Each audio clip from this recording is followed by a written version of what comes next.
त्याची बायको जी होती ना त्या मुलीला घेऊन न बोलताच घर सोडून गेली. आणि तिचा जो नवरा होता त्याचं एवढं मुलीवर प्रेम होतं, एवढं प्रेम होतं की त्याची ती दुनियाच होती.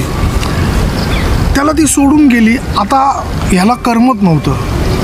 तो रोज म्हणजे प्रयत्न करत होता जगायचा कसा बसा मुलीशिवाय, पण तो कंटाळला की त्याला जगताच येत नव्हतं, एवढं तर त्याचं प्रेम होतं. म्हणून त्यांनी त्या रूममध्ये स्वतःला पेटवून घेतलं आणि तो तिथंच तडपडून मेला. त्याच जो मेला होता त्याचाच आत्मा तिथं आहे. मित्रांनो, काही दिवसानंतर, आता अशोकला तर हे कळलं होतं, पण काही दिवसानंतर मुलं बिलं खेळत होती, त्यांच्या मस्करीमध्ये ते जे कडी होती त्याचे जे तावीज वगैरे बांधले होते ते सगळे निघले. ती रूम उघडली.